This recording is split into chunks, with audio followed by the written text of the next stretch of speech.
came, but even critics have claimed that it was shit in its day. Some films are shit and shit they will stay, but some get better over time because of Nicolas Cage. So which film stays shit forever? And which one's got a little bit better? Second chance movies. No poor bloods were harmed in the making of this podcast. Welcome to Second Chance Movies, the podcast where we rewatch movies and decide if they deserve a second chance. I'm Joe Harper, your host who loves rewatching movies and knows the best bear in cinema is Paddington. And I'm Jessica Quaz, your host who's a one and done kind of movie viewer who has never joined a cult.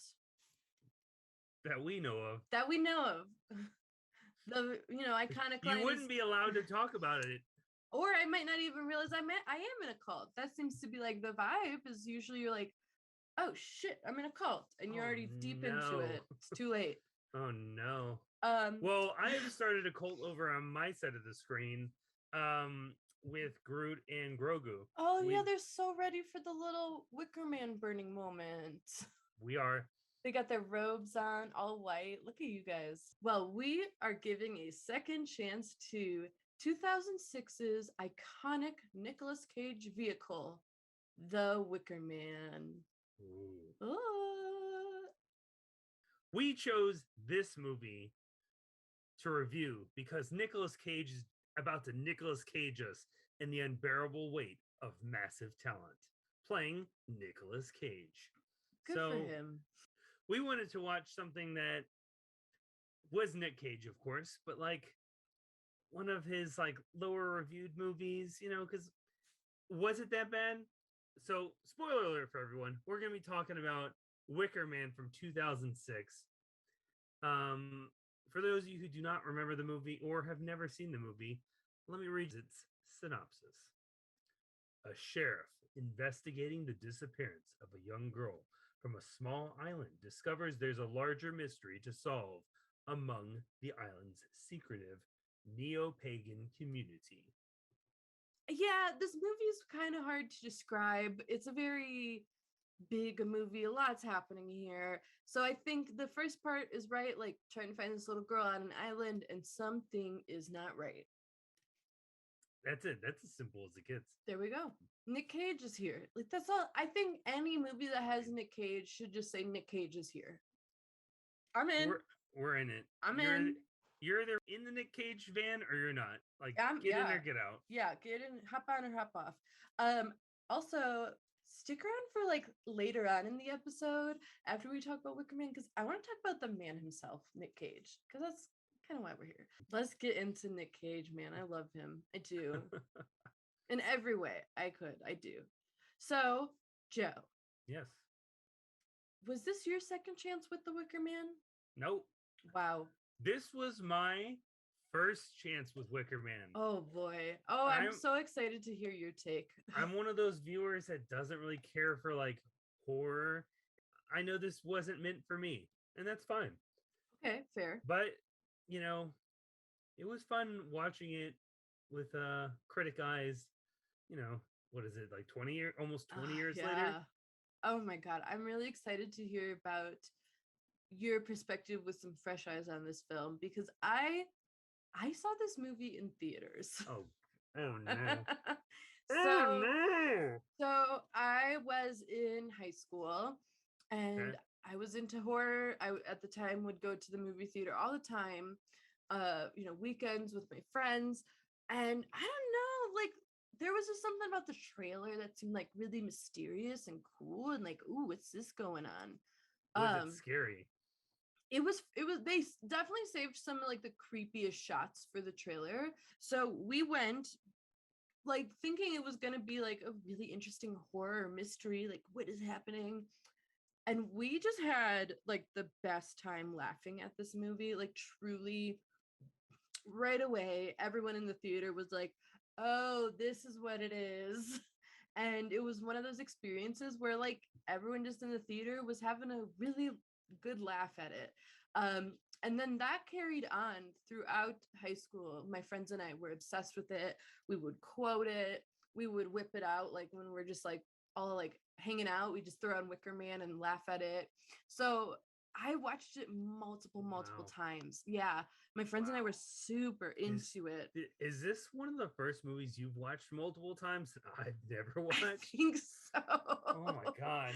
Of course, it's this Nick Cage movie. I also just like I've said it multiple times in this show. I love bad movies. I love them. I love laughing at them. I love the weirdness of it. So yeah, this shit was right up my alley. This, however, was my first time. I hadn't rewatched it in like 10 years at least. So this was the first time I'd seen it in a while, and it was the first time that I can remember sitting and watching it by myself and like looking at it with a critical eye, not just like laughing at it. Okay. So yeah, it was interesting. I'll say that. Well, since it was your many times and my first time, I kind of want to know what other people thought about their first time. Absolutely. Let's get into the best part of the episode. It's time for reviews. Oh man. All right, so let's start off with some positive comments. Hopefully there's some positive ones about Cage, but who knows? David Nusser of Real Film Reviews. There's just something inherently entertaining about watching Nicolas Cage one-up himself every few minutes. Yeah. Yeah.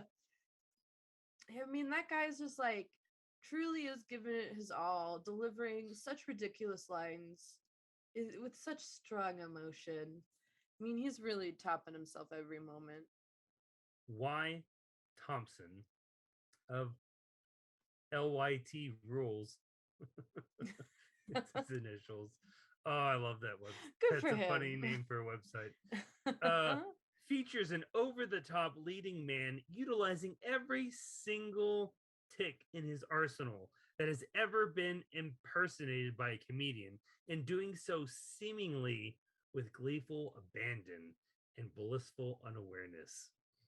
Wow. I thought that was actually a really nice compliment until the blissful unawareness. Like, damn, that's rude. Wow. I mean, yeah, I guess like he really is like crazily over the top. But like I don't feel that. I don't feel the sense of over the top, because I guess the amount of Nick Cage movies I've seen, yeah, I think there's more Nick Cageier movies out there. Oh yeah, what is it? Movie Vampire's Kiss? Like that's his most, in my opinion. I mean, yeah, I think there's other Nick Cage movies where he's doing the most. I personally think like the over the topness is him trying to convey like just being so like freaked out and unsure. It has to get to the bottom of this. But I think everything else happening in the movie doesn't fit that tone, and I think that's sort of why it sticks out more in this. I don't know. I think there was some directing choices here that may be why he looks so odd in this. Bruce Bennett of Spectrum, St. George, Utah. This film falls into the good weird category. Even if you don't care for it, you will love telling people about it. Yep. I can attest. I think one of those things, so there's a moment in the movie, I don't know if I need to tell you this now or later, that at least I knew about, like, not the bees. Yeah. Not the bees. Iconic. Yes. Not in the version I watched. Me neither. I think I rented it from the library, put the DVD in theatrical side because I thought. Yeah, is that what you did? No, so I had to rent it off Amazon. Okay. And I remember I saw it in theaters. So if you watch the theatrical version, why the fuck wasn't it in that? And I don't know. Like when we were wrapping things up, I was like, wait a minute, where is that? Where the fuck did that? I was mad. That's like the number one thing I know about this movie is he freaks out about putting on I've seen the clip where they put on a bee helmet. Yeah. And then earlier I learned he was allergic to bees. I was like, okay, so putting on that helmet is not going to be the best for him. No. That scene never came. It's so weird. Did they It's take it so out? Weird. I think they did. Which like, Which version why? did I watch? What the fuck happened? Because it happened to me too. I was so The pressed director's about cut it. was like, Ugh, no, I don't want the ugh, bees in there now. sorry, no, I know don't. that's I like regret it. it's the most iconic thing for the movie. Yes. Take it out. Out. What the fuck? I was so mad. So That's mad. almost about like it. if ET, they like, when they fly with bicycles. No, he's just gonna Ow. take a little jump on a ramp and keep going. We're done. Take it out. I told my sister, who's a giant Nick Cage fan, Nice. and she was livid. that Yeah. I didn't get to enjoy that, and she sent me the clip immediately. Yeah. And I was like, oh, this. Chris Hewitt from St. Paul Pioneer Press said, I may be alone in this, and you'll have to give me the benefit of the doubt. Wait, and you'll have to give it the benefit of a lot of doubt. But I thought it was interesting. Good for you, Chris. It is interesting, It's but I don't think interesting. that's because of this movie. I think it's because of the story that was created years ago. I think there are some, like, look, hey, I'm just going to say it now. I love cult shit. Like, cult stuff is really horrifying and fascinating to me. I don't know if your cult is going to like that you're talking. I know. Or would they like you to get the word out about the cult? That's true. Maybe I'm their messenger. Maybe I won't return again. Who knows? But like cult stuff, especially in like horror movies, is something that like endlessly fascinates me.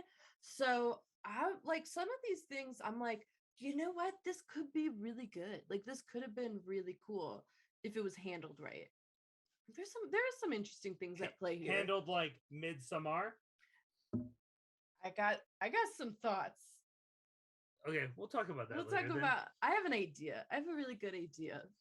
We'll get there. Well, I saw this after seeing Midsommar. So yeah, see, when I'm watching this, I was like, oh, that's like that thing that they have.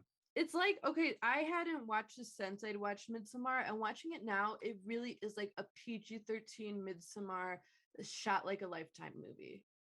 Like that's the vibe. I could see that. Yeah. All right. Now for what everyone was waiting for, negative reviews. Yep. We got to do it. We got to shit on Wicker Man because a whole lot of people did. Terry Lawson with Detroit Free Press said, Cage over the years has more than earned a reputation as an actor who is not afraid to embarrass himself. But in the cause of the Wicker Man, that seems less a condemnation than a horrible misjudgment.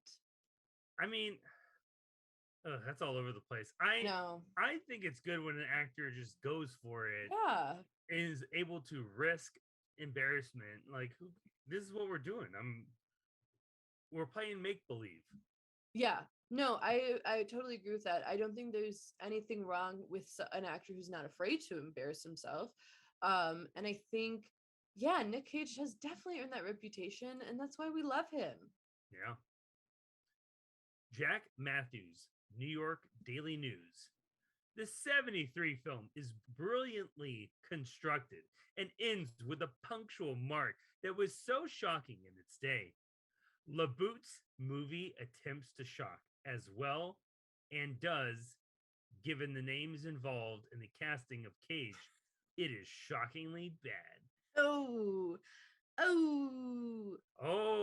Is that 73 film up on that high pedestal for you? Apparently it was a game changer. I'm glad I went into this never seeing the original and could just see the movie as it is. Yeah, I still, like I said, I didn't see the 73 movie. I know people regarded very highly, but I didn't even realize this was a remake until like a couple years ago. I still haven't seen the original. I do want to. I'm very curious. I don't care. I'd rather just watch Midsommar again.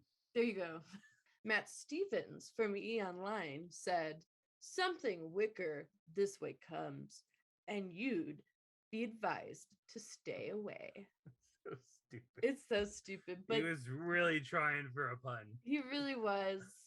He was trying to be really smart here. It's cute.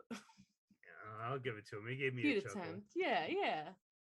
Brian Tallarico of UGO in the final act of The Wicker Man, when Nicolas Cage has donned a bear suit, you have to wonder just what it is you're watching.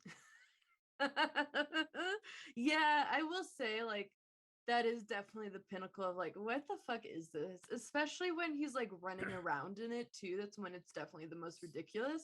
So because I've watched Midsummer first, Oh. everyone, if you've never seen Midsummer and you are in for a really creepy time, go watch it. Mhm. Sorry for mild spoilers of that movie. They have a bear suit at the end, and like they at least hint at it throughout the movie. This, I don't remember any hints or foreshadowing of a bear suit. So like me seeing the bear suit, I'm like, oh, it's part of that religion. Like I Yeah. got the connection, but I don't think this movie did a great job of explaining why he has a bear suit. So I always thought like he just throws the bear suit on because they're having that weird harvest festival moment. Everyone's like in animal costumes. So I have always thought that he wore the bear suit to blend into their little festival because everyone's wearing animal costumes and he Yeah. just steals it from someone, which Mhm. like sure, get that logic completely. Okay. Yeah. But like the way it's done here is just so ridiculous, especially when he like takes the head of the bear suit off and he's just like running around the forest with like a little girl he's holding. He's just like, then it's like, oh my Why'd god. you take it off? You were in total like hide. It covers your face. They won't know. Oh, it's him. It's so ridiculous. It's like him running around in the bear suit. It looks stupid. Kim Newman of Empire Magazine. He said, "Bad idea, bad film." I will say the idea of giving this a remake isn't the worst idea. I think it could have been like a really good like creepy horror thriller. Bad film. Yeah. Yeah, but I think that's more of it being released in 2006 when Yeah. we were just trying to pump the sequels out and not really Yeah. focusing on quality. I mean, the horrors in that era were not all good. Oh, we've reviewed a couple Yeah. of them for sure. We know that time period was like for horror and it wasn't cute. All right, last but certainly not least is our girl, Oh. Nell Minow. She Oh my had goodness. something to say. Yes, what you gotta say? Nell Minow of Movie Mom.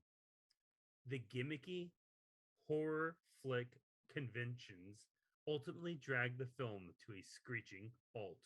Ooh, that's a good observation now. You know she's always good for us. She's so smart. Jeez. Yeah. I will say like there are some horror movie conventions they try to do, but because like again, it's like a 2006 horror movie, they just come off as super cheesy. Doesn't work well. God damn Nell. Always just so smart. All right, well, that's enough for reviews. I'm ready to hear what you thought about this movie this time around. Well, I'm ready to hear what you thought of this movie. I want to hear, okay, what did you know about this movie kind of going into it, and what was your experience like from your fresh eyes? So the only thing I knew, two things. That one, it was just like always look, this is the stupidest movie ever. And, like I disagree. It's not awful. I would give it a solid like 50-55 because like Okay. there's a clear plot. I understand what's happening. Yeah. Which if I can't understand it, you've lost me as a movie. But at least know he goes there because he's trying to help his ex find a girl that may or may not be his. We learned that later on, but like I didn't know that. But like, you know what? That was fine with me. So you didn't know like he's going to a I have no idea why island. I have no idea. I just know he goes to like a creepy cult. They have some bees at some point, and Yep. their idea is to put this bee thing on his face, and he'll shout, "Not the bees! Not the bees!" And then, I assume with the title Wicker Man, they'll burn some sort of giant wooden statue. I just thought he's just Cage being Cage, and I'm fine with whatever this is. This to me felt like it was a thriller. It was for some reason was like we have to be a horror movie because there's paganism in it, Mm-hmm. and like it's not scary. The moments that we think are scary turn out to be just like fantasy sequences, and I was like, why do we need that? That wasn't necessary if it's not real. there are so many uncomfortable fantasy sequences, not because they're scary, but because they all involve like brutal things happening to young girls. Like they're either getting pummeled by vehicles, they're drowning, one shows up dead in his arms, which is like, it's just like, God, why? What is this motif we're going for of like dead blonde girls? Like, why are we doing this? Stop it, knock it off. So to me, this was just a basic thriller of let's try and find a missing person, and just he's going to one person to the next person to the next person, getting I can't even call them clues, just like barely information. Yeah. Because because most people would just like look at him like, no, I don't know what you're talking about. Nothing like that happens here.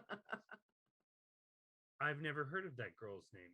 Yeah. Her name's over on the wall. Oh, that? Don't look at that wall. Like it's really annoying. What are we doing?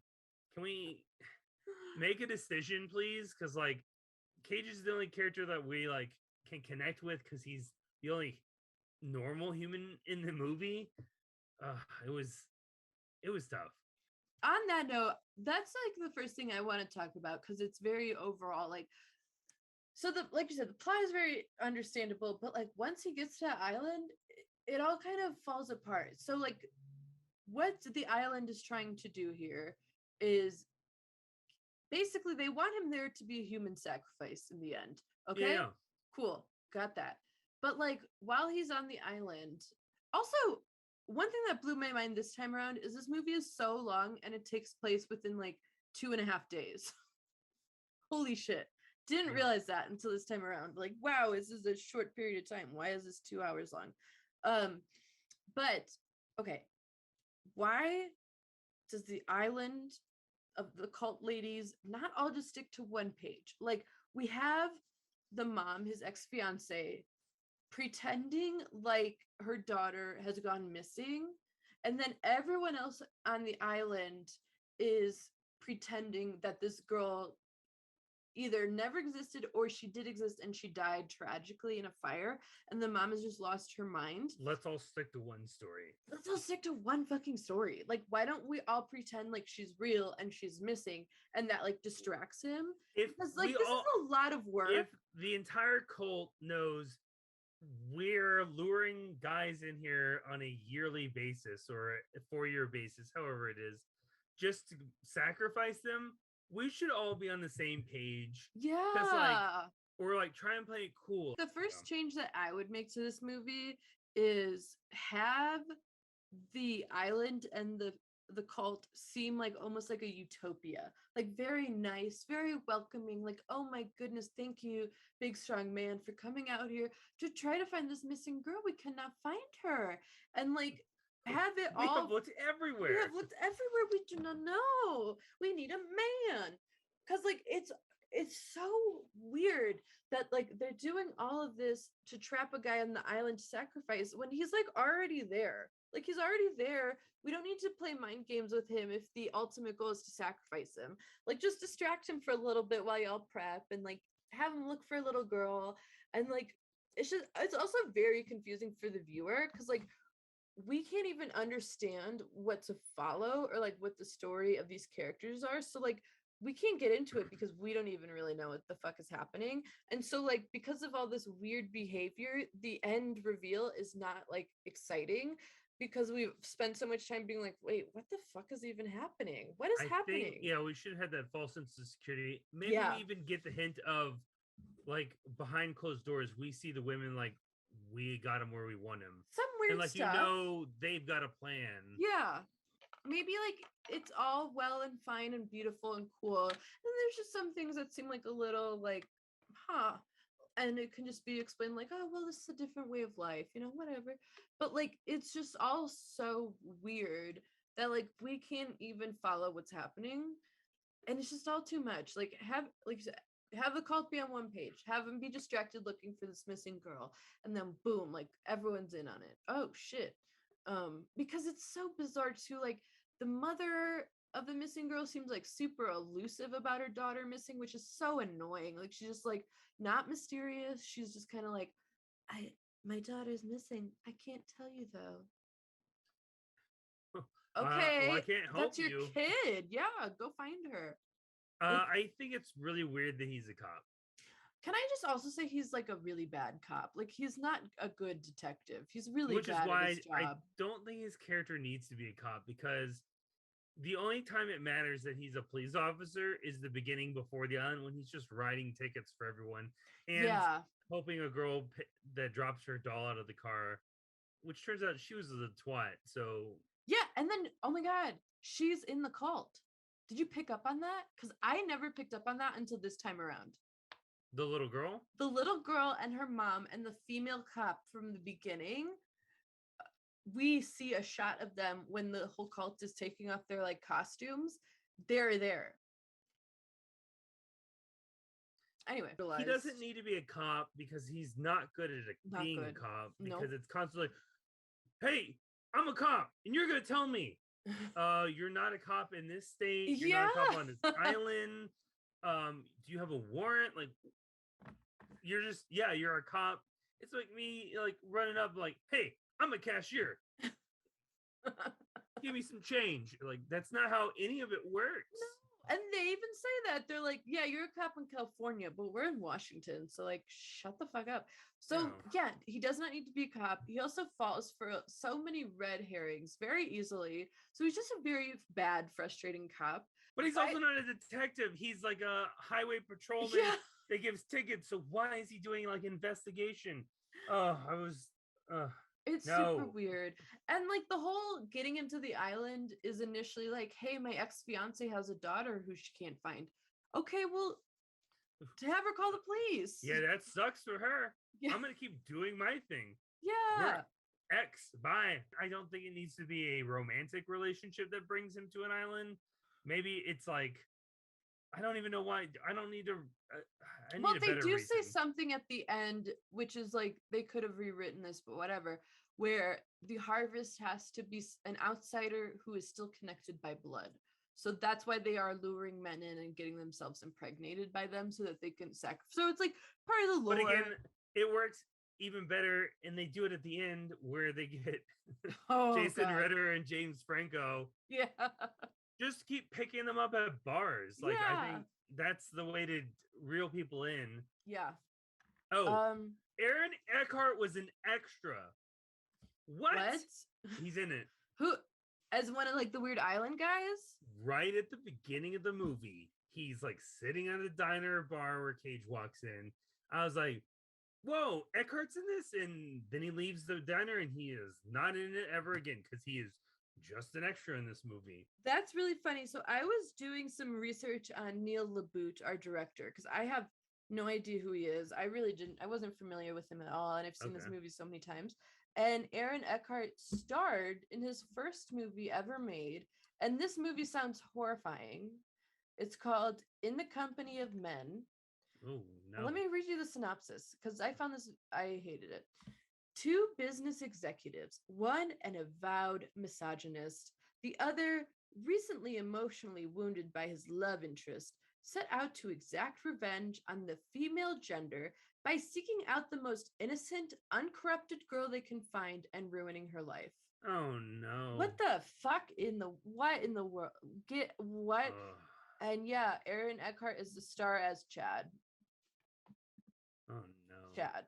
I feel like I want everyone on the island to have like the Frances Conroy's character energy, Dr. Moss, because she seems like she's very like well spoken and it's like, oh hello, like very nice, like seems nice and positive and upbeat, but there's like some sort of thing going on. Like you can't quite put your finger on it, but there's more to the story with her.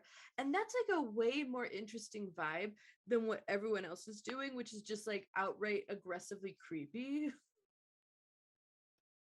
Lily Sobieski was in this. Yeah, girl. And I thought, where have you been? Where have you been? And she's hardly in this. And when she's in it, she's doing wild things. She gets her ass tossed into the wall. He's assaulting a lot of women on this island, and I'm not here for it.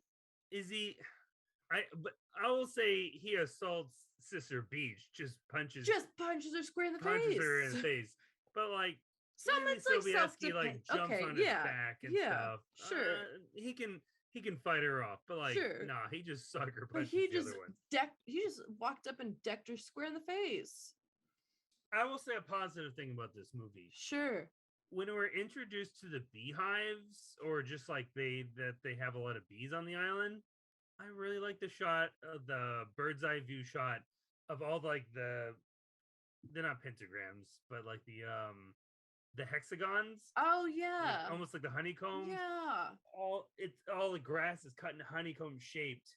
I was like, this looks fun. Yeah. Stay here more. Spend more time in the unique looking place. Yeah. I will say there's some things working for it where you're like, oh, that's pretty cool. But it's all just totally overshadowed. So Ellen Bernstein pops up and she's our cult leader, which is like dope role for her.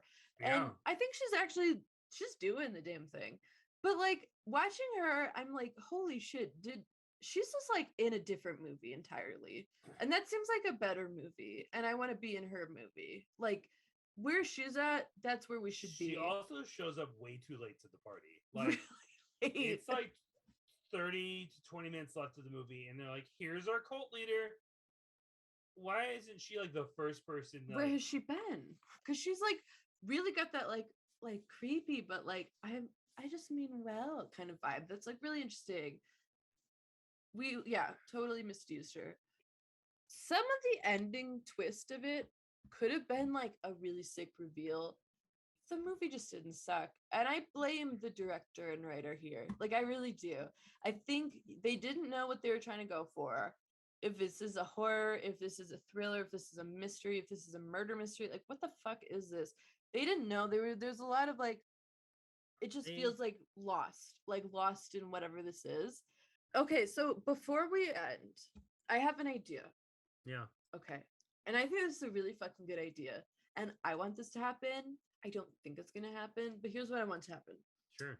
So Nicolas Cage the other day did Ask Me Anything on Reddit. And I want to get more into that here in a moment. Yes, he did. I sure as hell want to talk about that. That's for sure.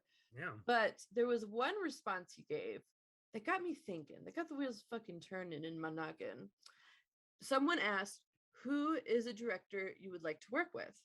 And he wrote, I would love to work with Christopher Nolan. Of course, great answer. I would love to work with Ari Aster. I would love to work with Robert Eggers. So Ari Aster directed Hereditary, Midsommar. Robert Eggers did The Witch and The Lighthouse. Let's get one of those two. Either one can totally pull this off. And to remake the remake of The Wicker Man. Whoa. Would you cast everyone else that was in this? For sure, Nicolas Cage. No question. He's the lead. He's gonna do the lead. And we can get, if Alan Barkin's up for coming back, cool. And yeah, let's get Kathy Bates in there too. Frances Conroy, if she wants to come back, awesome. No one else though. Everyone else can totally be interchanged. Ellen Burstyn would be 90. Damn. Like I said, if she's up for it and still has the energy, come on, girl, we got you. If not, understandable. You're almost 90. I think that would be sick if we got like the really super eerie horror vibe that those two directors can pull off. Remake. That's a bold fucking move. Remake with Nicolas Cage in it. People would fucking watch it because it's Nicolas Cage. I'd be front in line watching that opening night. And yeah, I think this could be actually like the content of this movie, it's been proven with the original, in the right hands could be sick as hell. So let's get one of those two in there to remake the remake. I don't think we need this. I want it. We don't need it. We technically don't need any movie, but I want it. Disagree. We need some movies. Like what? What do we need? We need Toy Story to teach us about friendships and trying. That's nice. Joe, what is the final verdict for your first time ever watching Wicker Man? I mean, had it not been for this podcast, I wouldn't have watched it a first time. And after watching it a first time, I don't need to give it a second time. It's not great, but it's not terrible. It's not great. It's just okay. It's a mediocre thriller of a missing person that has a kind of a twist on the end. which is why I definitely don't need a remake of this movie. All right. See, I think I loved this movie. I loved ripping apart this movie. I loved laughing at this movie. But again, totally different vibe when you're watching it with a group of people willing to do so and when you're watching it by yourself. So I totally get why you watching it your first time alone would be like, yeah, this is not anything. Like I get it. Yeah, totally. It was all right. I will say for it though, I think the worst thing a movie can be is boring, and this is not it. It's not boring at all. It's again, I can follow the plot. I know what's happening, so good job, movie, for being coherent. It's just you drop the ball in tone, and that's really where it is for me. Of like, I don't think this movie knows what it wants to be. No, I totally agree with you on that. I think the director who also wrote this needed to be very clear with the tone, and they are not. At times it's like trying to be like a creepy thriller mystery. At times it's like, oh wait, should we be a horror though? I don't know. Like it's, you need to stick with it and go there, and that's not what happened. And I think that ultimately was like the downfall of it, in my opinion. My answer is kind of ridiculous. If you've never seen this movie, don't give it a first chance. If you've seen this movie like me back in the day and you thought it was a riot and just like laughed so much and quoted it all the time with your friends, I'd say get those friends back together and sit down and watch them, or sit down and watch with people who had the same experience with that movie. The worst thing you could do is watch it by yourself. Never watch this movie by yourself. Just don't. Well, now you tell me. I'm sorry, I thought you knew. I didn't realize you never saw this movie before. It serves its purpose for a good laugh, but you got to have the right vibe and people with you to laugh at it. And if you don't, it's going to be a weird time. Yeah, I do agree with you though. Like it's not like there's some cool elements here. It's not like as horrific as people kind of make it out to be, but it's not a good movie. And that's okay. It's all right. All right. What I want to talk about before we wrap it all up and put a button on this show. Because Nicolas Cage is a massive talent. Yeah. Let's talk about him. You know what? What are your favorite Nick Cage movies and or performances? And what do you and the penultimate question, what is his cagiest performance? Oh my God. Okay, so this question is a lot because there are Cage performances that are actually genuinely very good and like fits with the movie and works. And then there are some where like the movie's wild, he's wild, and I still love it. So like let's do first the like he's wild and the movie's wild. AKA not good. I will say Wicker Man's on there for me. Vampire's Kiss is on there for me. That's where that like meme of him going like comes from. Face Off is on there. Con Air. And then when he's like he's good, and also when the movie's wild, he's not bad. He's just always giving it his all, which can make it wild if the movie doesn't work. But like where the movie's genuinely good and works really well, Raising Arizona, he's so good in that. Oh God, Moonstruck, he's really good in Moonstruck. What's the one? Adaptation. He won an Oscar for Leaving Las Vegas. I always thought that movie was kind of just boring and like dark. So I wasn't super into that. National Treasure, iconic. Kick-Ass. The ones I like the most, I think the most rewatchable ones are going to be The Rock, Con Air, and Face Off. Face Off being his most cagiest performance. Yeah. Mostly because I really like that he gets to be the good guy and the bad guy both. Yeah. Which is great. But when he's the bad guy, he's insane. Yeah. I think his best performance, or the thing I like him in the most, that I think fuck, I just really like this movie is adaptation. I think he also has to play two different people, kind of neurotic Charlie, who is essentially the author, the writer of the movie, and then his twin brother Donald, who's like carefree, like whatever, dude. Like, oh man, I like that he has to play to himself. It's I think that's the movie that it's just so good. It's really good. And then recently, he's been doing some really interesting things, like interesting indie movies that like really just like go there with like what they're doing. Like I think Mandy is not so. Color Out of Space is not so. Willy's Wonderland. Yeah, that's Pig pretty is wild. the new one. Pig is the new one. I haven't seen it yet. I'll probably see it soon. And then The Unbearable Weight of Massive Talent is also a super interesting movie. He's kind of just like down for anything, which I think is really cool. You know, it's probably the best movie he's in. That's not necessarily he's not in it much. Into the Spider-Verse. He gets to play Spider-Man Noir. Oh my God, that's right. Yeah. So can I read to you and our listeners the AMA, some of the questions and answers? Because some of them really brought me a lot of joy. Yeah. And I think they will for you too. Just starting us off, I thought this was really endearing. I like this vibe. What's the movie quote you hate most when strangers holler it at you in public? And he said, I don't have any quotes. I'm glad they remember the movie. I thought this was funny. Dear Mr. Travolta, how has life changed for you since changing faces with Nicolas Cage? Do you regret the decision or would you do it again? Nicolas Cage wrote, ha ha ha ha ha ha.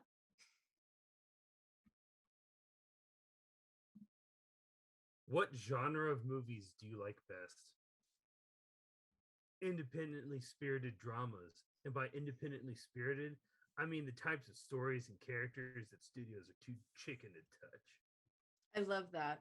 Oof. Calling him out. Is there a performance of yours you feel gets misunderstood by fans who turn it into a meme or gag? And he gets very deep about this. I like this response. Well, let's talk about the difference between meme and the word gag. My understanding is I like Nicolas Cage describing what he thinks a meme is. My understanding is that meme represents a symbol of a pop culture movement of sorts, and gag is somewhere in the realm of a diss. And I don't look at anything anymore as a diss. I see it more as a recognition of some sort of expression. I like that he's down to embarrass himself in movies, like we talked about earlier. And then when people make fun of him, he's like, sure. Hey, they're talking about it. You saw the movie. That's cool. Here's a solid question. What's your favorite pasta shape? I once went to an Italian restaurant in San Francisco about 25 years ago with Charlie Sheen because they had square tube pasta and he was very interested in trying square tube pasta. And we did, and we loved it so much we went back the next day to try it again. Damn, that pasta stuck with him 25 years later. I want to try it. Would you do a face-off too? Yes. Hell yeah, let's fucking go. Do you like bees? Yes. I would have to say they're my favorite insect. They make us honey, bees, and then the firefly. And ants are interesting. Bumblebees are quite adorable. Don't get me started on the praying mantis. I wonder if he forgot that this was a reference to this movie. I don't think he remembered. I don't think it clicked. No, it did not. If only 3 of your films could be preserved for prosperity, which 3 would you choose? He said, Bringing Out the Dead, Pig, and Leaving Las Vegas. So those are his top 3. I've never heard of Bringing Out the Dead. Neither had my sister, who's seen all of his movies. Here's an interesting one. What movie can you watch over and over and still not get bored? Apocalypse Now and Spirited Away. I would have never guessed that those two as appearing. No, I think that's really sweet. He loves Spirited Away. That makes me happy. Here's one I really liked. What is your dream role that you have yet to complete? I would like to play Jules Verne's Captain Nemo because of the character's love of the ocean. I share that with him. Why haven't we made this movie, guys? I remember watching the old Disney 20,000 Leagues Under the Sea when I was younger. Oh my god, yeah. Oh, where love a tale I'll tell you, lad. And like, I remember really enjoying it. I'd really like to watch that again. You know what? If Cage wants to make a movie where he is like in a submarine and like exploring the ocean, why the fuck isn't anyone just like, green light? Yeah, all right. Man, if I was a studio producer and these big name celebrity actors were like, this is what I'd like to be made. Okay. I think a part of the red carpet he was a part of recently, because the Batman was also releasing what Batman villain would you like to be? And his response was Egghead from like from the 60s Batman. I think I could do good things with him. Damn. I've been thinking about it. What? Whoa. Make that movie. I love that he is much of a movie dork as the rest of us. Like, that is really endearing to me. Like, when he's asked about movies and pop culture, like, he really thinks about it. Like, he has an answer that he is true to himself. I think that's rad. I think it's so rad that he's just like a buff like the rest of us. Face Off is one of my favorite action movies. How did you go through the process of learning to portray a different actor? Thanks for all you do.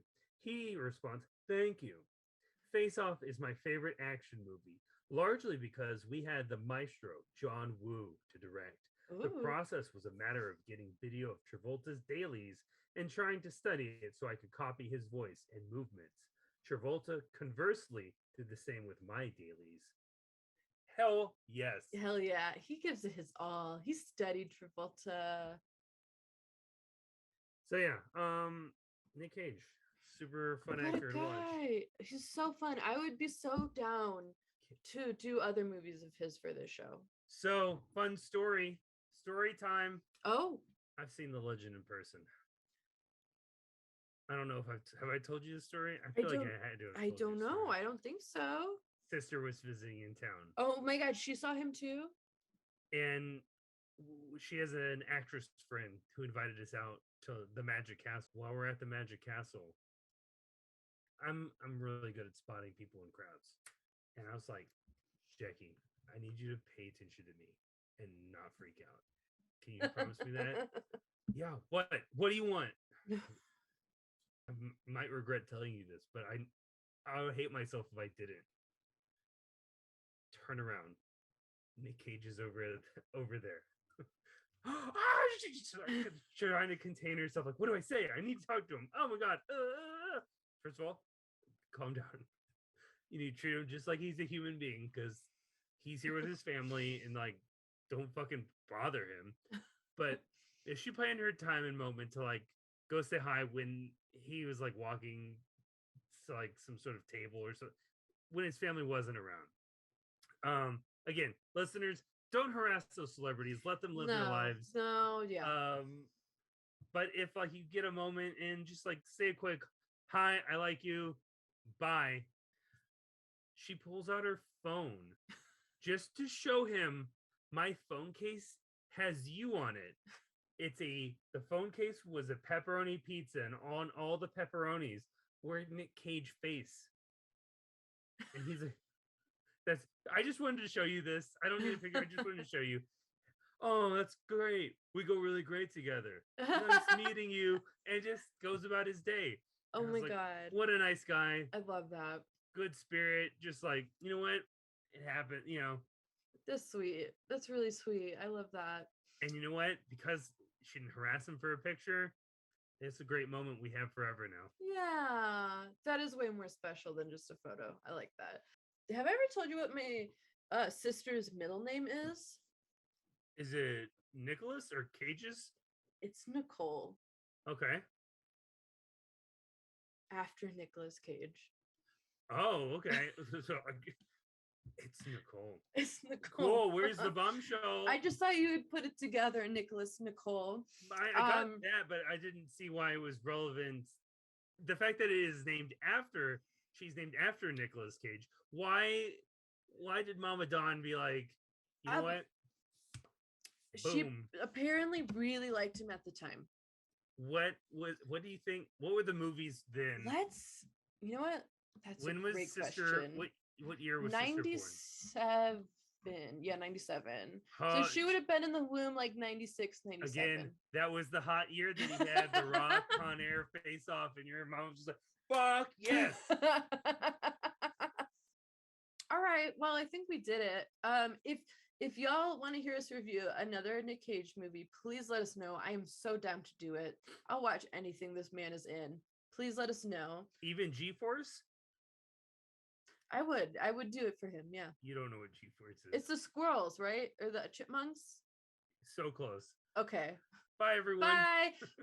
Thank you for listening to another episode of Second Chance Movie. You can find everything of ours down in the show notes. All of our social medias are Twitter, Instagram, wherever you can find our podcast. We're on YouTube if you want a visual. Big thank yous always to Beaty McBeatface for making our super fun theme song. Let us know what you guys think. How'd you watch The Wicker Man the first time? Super alone by yourself or in a crowd and laughing at it? We want to know. What's your favorite Nick Cage movie? Please like, subscribe, do all the things. It super helps. I know every content creator and podcaster asks you to do that. It actually really does help with the algorithm. So if you like us and you enjoy us and you want us to keep doing this, please like, subscribe, review, comment, all those things, please. And yeah, we'll be back again very soon with another Second Chance Movie.